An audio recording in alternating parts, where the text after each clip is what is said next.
Good morning, and how are you? Great to see you. Today, it's not a wine recipe, but I want to talk to you about how to spice up your wine. Quite often people make a wine, they alter a recipe, or they don't add enough fruit to the wine to make it deep and rich and full-bodied and succulent. So I have some suggestions on how you can spice up your wine post-fermentation. So the time frame we're talking about is once it's bubbled, once it's fermented, once it's got down to dryness and you have that cheeky little taste and you realise that it's lacking a bit of body. There are several solutions. One, you could add some glycerin to it, which helps the vinosity and adds a bit of sweetness to the wine. I have a full video about adding glycerin to wine up by here, so check it out later on. But there is another option. If you feel that it lacks the flavour instead of lacking vinosity or sweetness, there are many different things you can add to the wine at this stage to give it that oomph. So I'm going to run through the various different options with you so that next time you make a wine that lacks that oomph, you can rectify it, you can alter it, you can add something post-fermentation to jazz it up and make it even better. That's the great thing about country wine. You don't have to add all the ingredients at the start of the fermentation. Some ingredients are better added post-fermentation for various different reasons. Quite often with spices and herbs, a lot of the flavour gets lost through the airlock because the CO2 takes the flavour out of the wine and pushes it out of the airlock. So it is very beneficial to add the spices at the end of the fermentation.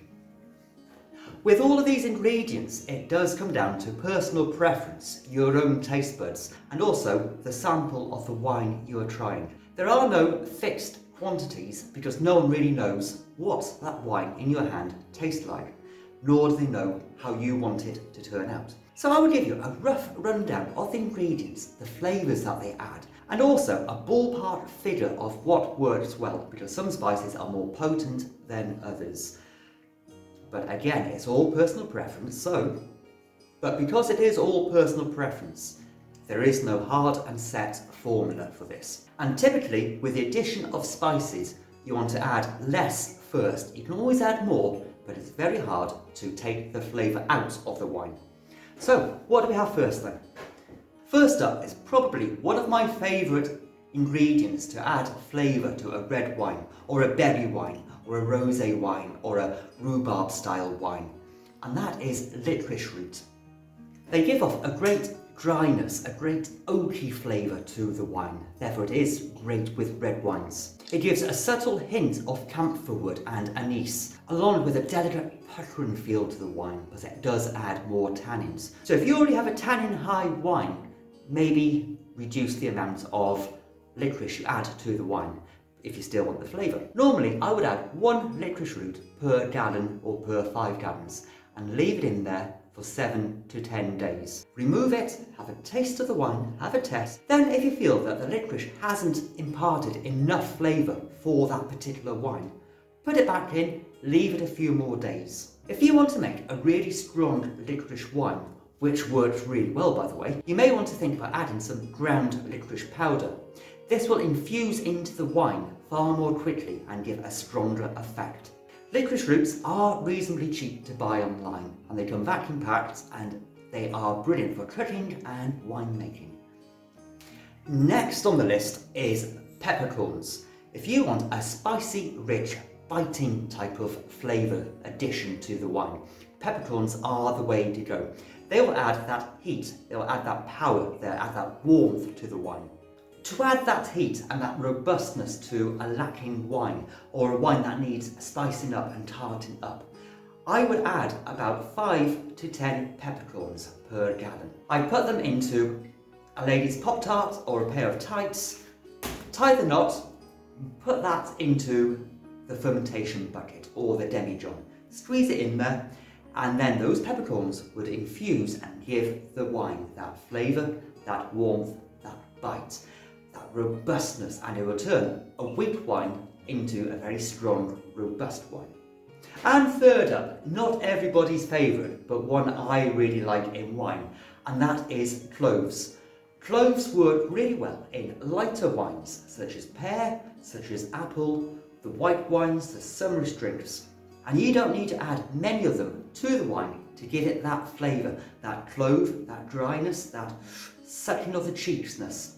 And they really enhance the drinkable ability of the wine. And you really don't need to add many, 2, maybe 3 at the most. Of course, if you are a clove lover, then add as many as you like. But they do impart this great flavour to the wine.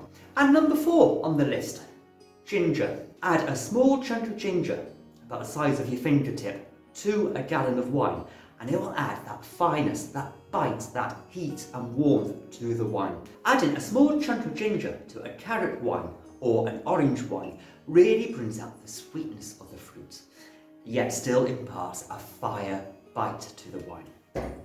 Number 5 on the list of things I add to a wine to bring out their flavour and improve a wine post-fermentation is cocoa nibs. I've only quite recently discovered cocoa nibs as an ingredient in winemaking and cooking in general, and I really rate them. The Aztecs and the Mayans used to ferment cocoa nibs and turn them into a ceremonial liquor. They add a really deep chocolate aroma and flavour to the wine. It's a subtle, bitter chocolate flavour, just like eating 80% dark chocolate. It adds a smooth, rich finish that's secondary on the taste buds after the main flavour of the wine. So it really enhances whatever wine you are drinking.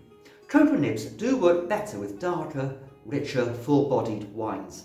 So if you're making blackberry wine, for example, cocoa nibs would really work and enhance that fruity, rich flavour and add a secondary finish on the taste buds, as well as the aroma on the nose. I'm still experimenting with quantities of how much to add to a wine post-fermentation to bring out that flavour. And so far, from all of my extensive taste tests I've had to do for this bit of research, between the region of 60 to 100 grams work really well, just to bring out a chocolate undertone to the wine.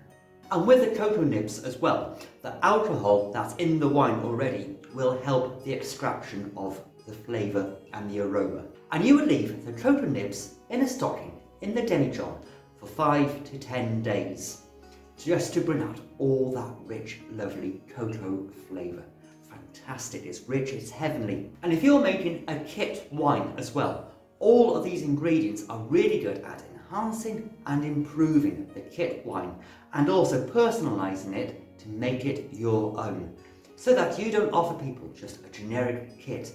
This is something that you have put your effort in, your thought process and your ingredients into the base of a generic kit wine. And if you're making a kit wine, say a 30 bottle kit, divide it into 5 demijohns and try one of each of these different flavourings and enhancements into each individual demijohn. And then you can judge which one you really prefer and like the best.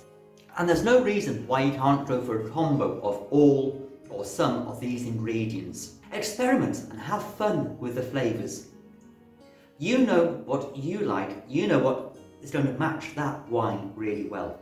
So play around, chop and change, mix it up, have fun, have an adventure. It's your homebrew journey, so you enjoy the process as much as you enjoy the end result. And personally, my firm favourite is licorice. And if you are interested in making a licorice wine, why don't you check out this video up by here, and I'll see you all really soon. And you have fun now.